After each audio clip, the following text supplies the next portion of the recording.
Selamat menonton, jangan lupa subscribe, like, komen, dan share. Terus dukung channel ini ya. Terima kasih teman-teman semua. Nyalakan belnya ya.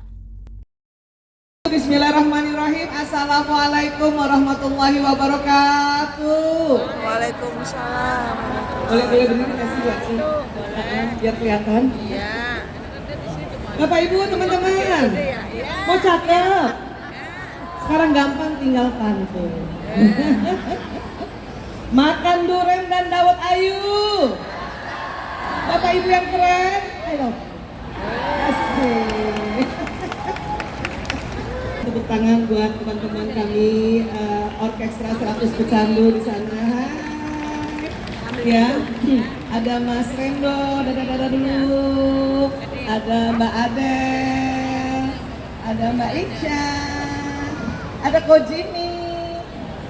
Dan yang terakhir itu adalah anakku, Dr. Lana, Dr. John Bowles. Ya, hari ini Mbak Aci kan dikasih judulnya My Children, My Bestie. Masya Allah. Bu, anaknya udah jadi bestie belum? Belum. Udah ya? Belum, kenapa? Ya, baik, hari ini ya walaupun tidak lama, mudah-mudahan yang sebentar itu malah bisa jadi didapat ilmunya ya. Tadi Mbak Aci, Bu Aci tanya sama saya, neuro parenting itu apa? Itu adalah dua kata, neuro dan parenting. Neuro itu ilmu otak, parenting itu ilmu pengasuhan. Jadi maunya ilmu pengasuhan yang ngerti tentang otak anak-anak dan otak diri sendiri. Ya? Iya. Ini boleh pakai slide kah? Ya? Slide-nya boleh? Nah, inilah otak. Ibu-ibu, coba pegang dulu kepalanya. Sayang-sayang dulu. Ada otaknya?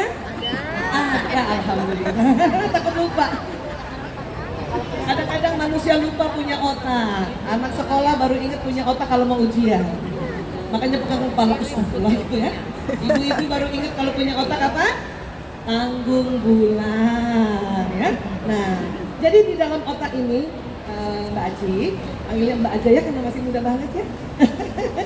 Di dalam ini kan ada otak besar, otak kecil ya. Di dalamnya itu ada ya.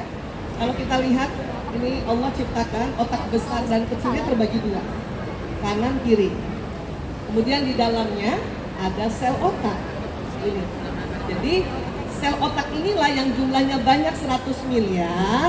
Ini yang perlu dikenali dan dipelajari. Sehingga pada saat nanti kita berhadapan sama anak laki, berhadapan sama anak perempuan, itu agak berbeda sedikit. Kenapa? Karena sambungan neuronnya ada perbedaan. Itu yang dimaksud neuroparenting. Kayak gitu. Lanjut boleh kah? Boleh. Nah, ini.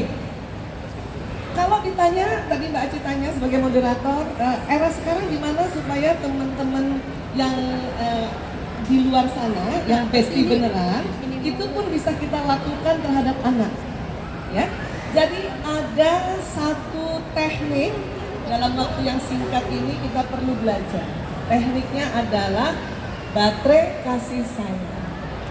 Ibu-ibu, Ya. yang punya anak 7, angkat tangan. Ada yang punya anak 7? Betul, ada yang punya 7? Coba. Yang anak 7? Ada 7 mah, Bu, banyakan. Oh, sudah mulai langka, nggak ada kayaknya buat sih ya. Yang 6. 6. Bapak Ibu suami istri? Iya, 6 ya. Yang lain, ada nggak 6? Bapak Ibu 6 betul? Saya kasih hadiah ya. Ya, nanti setelah itu ke depan ya. Iya, Masya Allah. Jarang-jarang anak 6. 5. Iya, 5, banyak 5. Banyak 3. Oh. 5. Oh, kalau gitu saya dada aja. Berarti sama kayak anaknya 5. Baik. 3. 4. Oh, 4 lebih banyak lagi. 3. Oh, lebih banyak lagi Mbak Aci. 2. Lebih banyak lagi. 1. Kayaknya makin sedikit makin banyak ya Bu Aisyah ya. 1. Anak mahalnya yang 1. Ya, Bu Aci juga 1 ya? Satu Bu? Nggak mau nambah lagi? Satu yang mana tadi satu? Nggak mau nambah lagi? Tambah ya. 1 sama 5 lebih stres 1. Betul. Anak 1 belum pulang ke rumah, pasti panik orang tuanya. Anak 5, 1 belum pulang, masih ada 4. 2 belum pulang, masih ada 3. Kalau udah besar masih ada yang kecil nemenin ya Bu ya. Iya. Makanya tadi ada yang 6, luar biasa, Masya Allah ya. Di otak manusia, di bagian pertemuan 2 alis, boleh pegang 2 alisnya, naik sedikit gitu. Ini kalau dibor ke dalam, ada namanya kelenjar pituitari. Disinilah ada hormon bahagia, ada hormon kasih sayang, ada hormon cinta, dan ada hormon rasa nyaman. Bahkan ya disinyalir narkotika itu ada di otak kita yang aslinya. Ya. Cuma narkotika dari luar kadang-kadang masuk karena ya bisnis manusia sehingga banyak orang-orang jadi ketergantungan. Ya Mbak Aji, saya sejak 98 kan ngurus narkoba. Dan bulan Juni ini, tepatnya 26 Juni, Hari Anti Narkotika Internasional. Makanya saya juga bawa adik-adik yang dulunya pernah pakai, ya.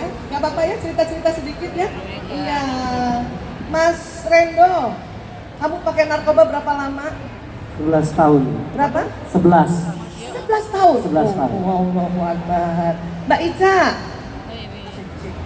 Mana mic-mic-nya? Nggak kedengeran? Ya, pinjam mic-nya. Ya. Cek. Nah, boleh diangkat mic-nya Mbak Ica? Sudah? Ya. Mbak Ica berapa lama? 9 tahun. 9 tahun. Mbak Adel? Kurang lebih 17 tahun. Berapa? 17 tahun. 17 tahun. Ko Jimmy? Mic-nya nggak ada? Tahun. Berapa tahun? 25. 25 tahun. Koko sekarang umurnya berapa? 54. Berapa? 54. 54, berarti setengah hidup ya berada di dunia adiksi narkoba. Yang itu semata-mata karena nggak tahu bahwa di otak kita sebetulnya ada hormon narkotika ya. Seperti itu ya. Oke. Nanti bagi cerita lagi ya. Saya lanjut dulu. Nah, jadi hormon ini sebetulnya bisa keluar tanpa harus pakai narkoba. Ya. Bagaimana cara mengeluarkan hormon bahagia ini? Pertama, senyum. Coba senyum dulu semuanya. Masya Allah. Lihat dulu. Senyum yang bikin hormon itu keluar kalau sudut kanan kirinya seimbang. Karena ada orang kalau senyum mukanya gini nih. Nah, doang. Separuh. Iya. Lihat temen berhasil, senyumnya cuma sebelah. Kalau senyumnya sebelah doang, yang keluar bukan hormon bahagia tapi hormon stres. Ayo senyum lagi dulu semuanya. Dan tahan minimal 7 detik, saya hitung ya. 1, 2, 3, 4, 5, 6, 7, nah mantap. Kenapa harus 7 detik? Karena antara sudut bibir akan jalan ke pituitaris minimal 7 detik. Karena ada orang yang senyumnya cuma 2 detik saja, begini dia. Udah gitu cuma sebelah doang. Bahkan ada orang yang ketawa atau senyumnya tidak di muka, cuma di bandungnya. Kalau kayak gitu, hormon ini nggak keluar, ya. Jadi hormon ini harus pakai senyum. Kayaknya kalau anak lagi cerita lucu, ibu ketawa aja dulu, walaupun ibu belum menemukan lucunya di mana. Ya, jadi kalau dia cerita, bunda tadi di sekolah aku lucu, kenapa nak? Dia cerita, ya, dia udah ketawa, tolong ibu ketawa. Ya Allah, kayak gitu ya nak? Ya Allah, astagfirullah, masya Allah. Pas dia pergi baru, paham ya? Ketawa aja karena pada saat kita ketawa, dia tertawa, hormon ini akan keluar membasahi ya otak, jalan ke jantung, jantung memompa untuk ke seluruh tubuh. Masya Allah. Jangan sampai dia cerita lucu di keluarganya nggak ada yang ketawa, maka dia lebih senang cerita sama tongkrongannya, apalagi saudara remaja. Paham ya? Apalagi yang bisa keluar dari ya tempat ini? Ngaji,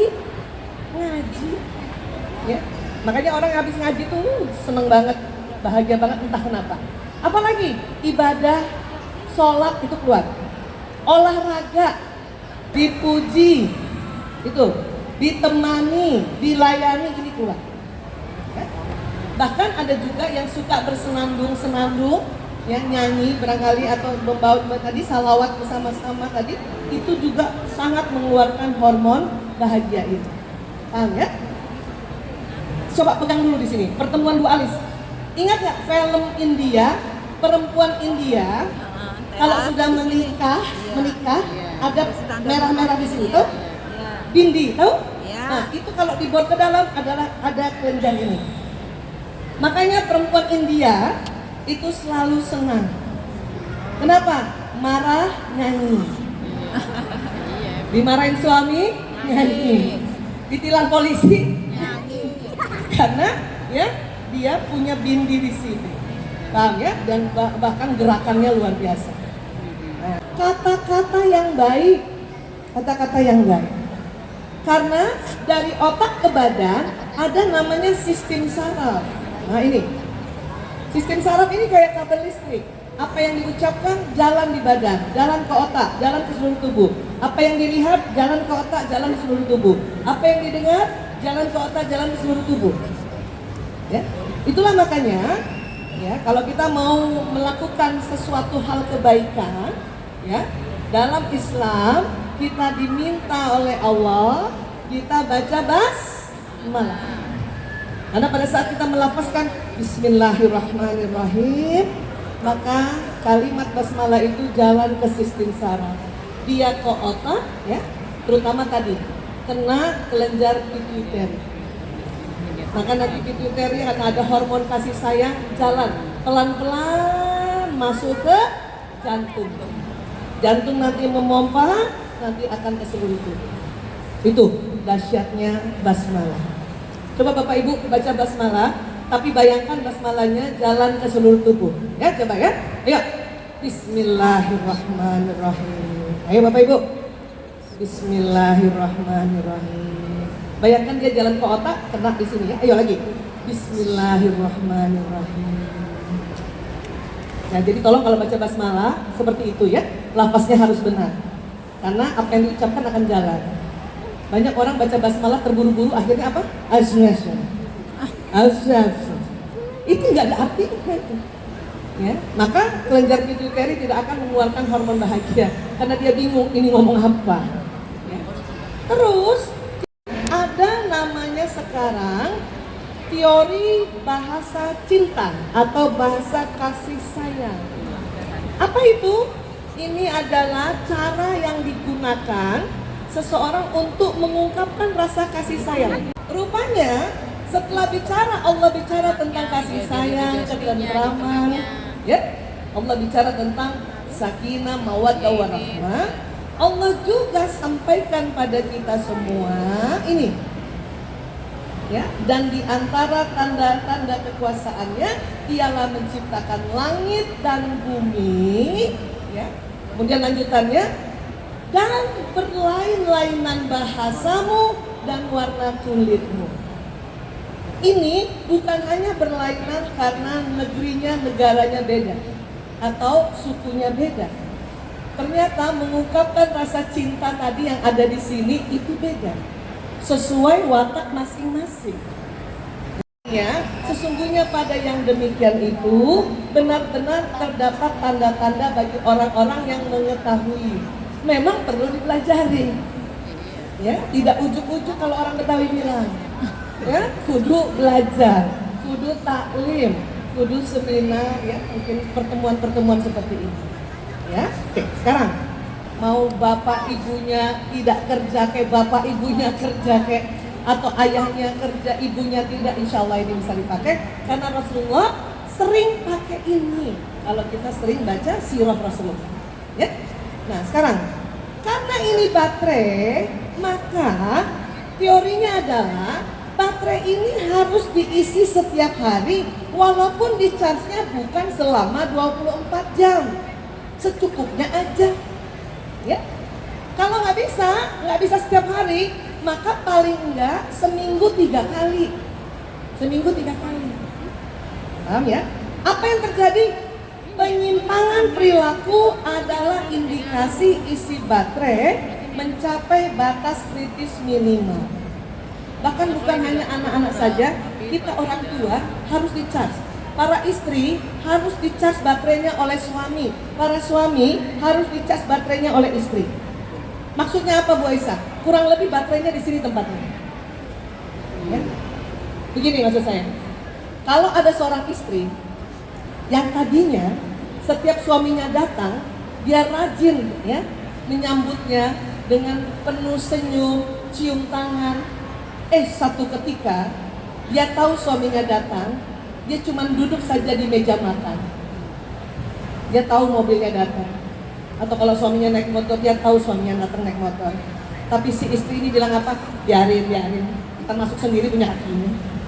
Dia ngomong sama anaknya. Itu berarti si istri lagi lowbat. Ya, karena baterai di otaknya tidak terisi. Makanya listrik yang jalan di sini nih, yang harusnya ada listrik yang jalan di sistem saraf untuk dia bisa bergerak, dia bisa senyum, dia bisa sambut suami, gak ada listriknya, lowbat. Atau kebalikannya, bapak-bapak juga begitu. Yang tadinya dia ya seneng kalau istrinya nemenin lagi ngobrol sama teman-temannya, satu ketika ya dia lagi ngobrol sama temennya, datang istrinya, terus dia langsung bilang, datang lagi nih satu. Itu berarti si bapaknya yang lagi lowbat. Paham ya? Tetapi karena baterai pertama dari suami istri beda-beda, maka kita sering salah ngecas. Ya? Di charge-nya pakai apa?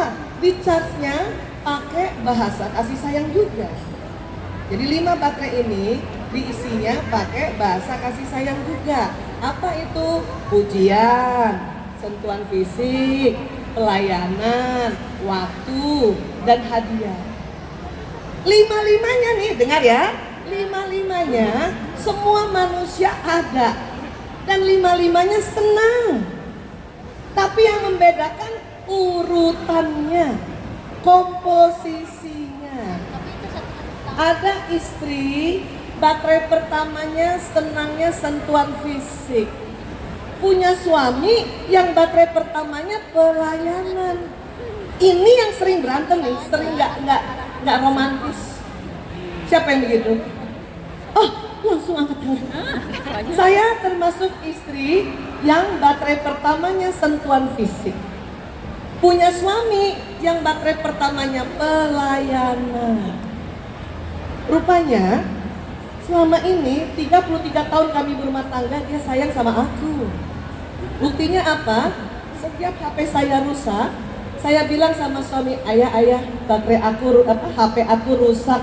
Sini, aku betulin. Ayah, kacamata aku copot. Sini, saya betulin. Bu, pernah dengar di media sosial, saya sering cerita para istri, kalau ngomong sama suami, tolong bagaikan gadis remaja yang cantik manja gitu ya. Jangan sok-sokan jadi remaja yang perempuan tegar gitu kalau ngomong berdua sama suami. Saya dulu salah. Kalau ngomong sama suami terlalu mandiri. Di telepon suami terlalu mandiri. Kata suami, Assalamualaikum. Laki-laki yang menjadi suami kalau telepon istrinya suaranya rendah, itu tandanya menggoda. Saya jawabnya juga rendah, Waalaikumsalam. Rupanya buat suami mendengarkan suara istri seperti itu dianggap terlalu mandiri dan dianggap orang lain. Saya baru tahu 2010 Bu, ya, karena ada penelitian, rupanya suami senang sekali melindungi istrinya bagaikan gadis manja, remaja muda yang manja. Mulai 2010, setiap suami telepon, Assalamualaikum. Saya jawabnya harus Waalaikumsalam. Gitu. Kamu di mana? Dulu aku di rumah sakit, lagi ada pasien. Kamu di mana? Ngomongnya gitu. Oh, ternyata salah. 2010 saya baru paham. Kamu di mana? Jawabnya harus banyak. Aku di rumah sakit. Ayah di mana? Walaupun awal-awal suami bingung. Salah mencet nomor ya Bu ya. Iya, suami bingung. Tapi saya tahu dia senang. Walaupun mukanya rata. Dari mana taunya? Hidungnya kempas-kempas. Ya, paham ya? Nah, saya gitu. Ayah, kacamata aku rusak, sini aku betulin. Itu rupanya pelayanan. Tapi saya karena baterai pertama ya sentuhan fisik, menurut saya bahwa suami saya cinta sama saya itu harusnya aku digandeng kek, ya, dipeluk kek, atau kalau jalan diginiin nih punggungnya. Ya Allah, 33 tahun berumah tangga, saya jalan digandeng baru 5 kali. Itu nggak ada setahun satu ya. Dulu suka gini, kok dia gitu banget ya. Terus suka gini merasa, kok aku sih yang gandeng? Aku centilkan banget gitu. Ternyata karena baterainya beda. Terus dia duluan yang meluk ibu saya. Saya duluan ya meluk ayah saya. Atau kalau ada tamu datang, bude, bule, itu kita yang duluan salaman. Ya, bude datang, terus meluk. Tapi kalau ada anak yang budenya datang, tantenya datang, terus gini ibunya, ayo salaman, itu bukan physical touch. Ya, itu bukan yang jenis physical touch. Karena yang physical touch langsung salaman, langsung meluk. Maka kalau anak itu seperti itu, setiap hari harus dipeluk walaupun bukan 24 jam. Supaya baterai pertamanya terisi.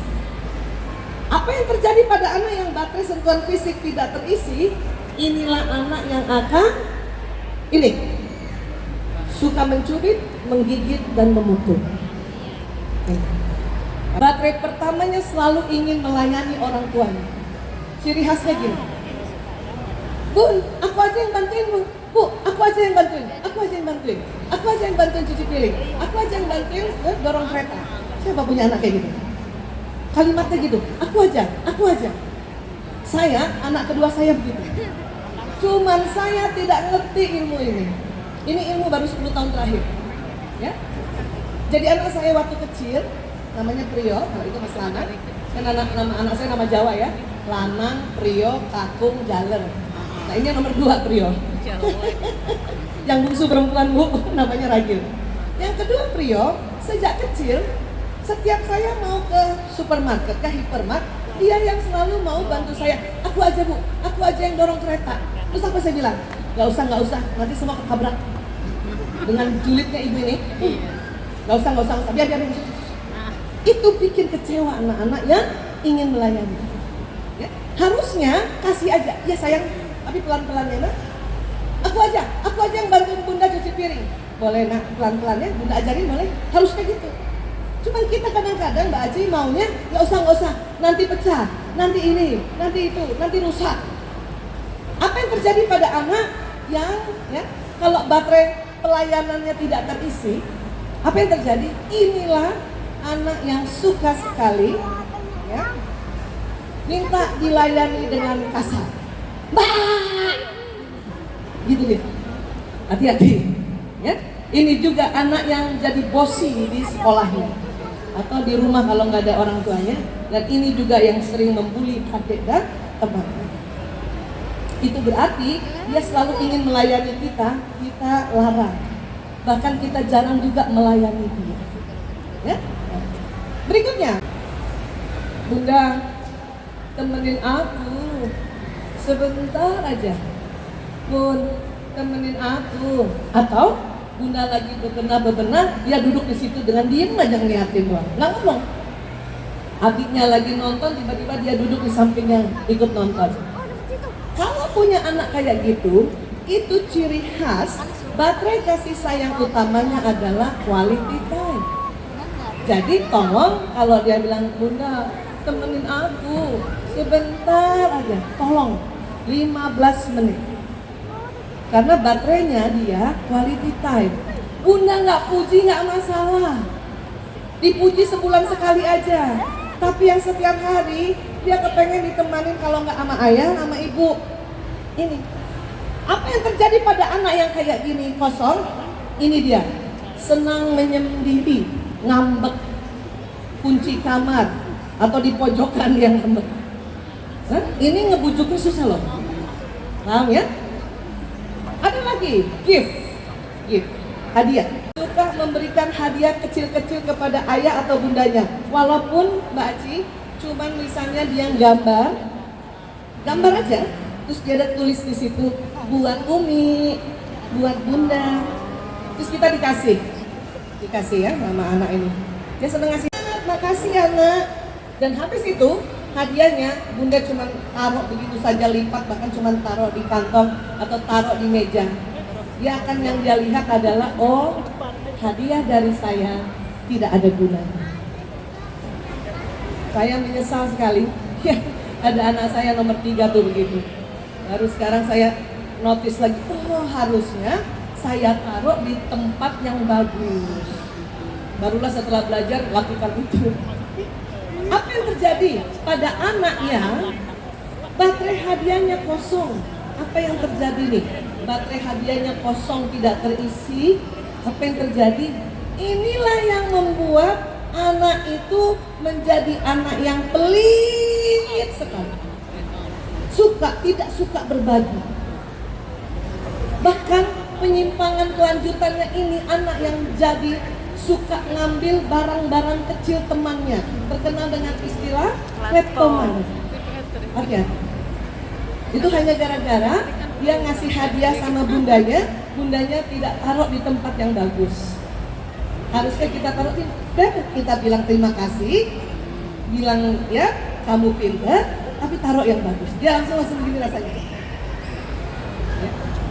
Sampai besarnya tipe kayak gini senang sekali kalau pulang ke rumah bawa oleh-oleh. Siapa yang sering begitu, Bung? Bisa jadi Anda yang baterainya adalah gift. Membuat anak-anak jatuh pada penyimpangan yang lebih besar lagi. Ya, terutama narkoba tuh hati-hati, ya.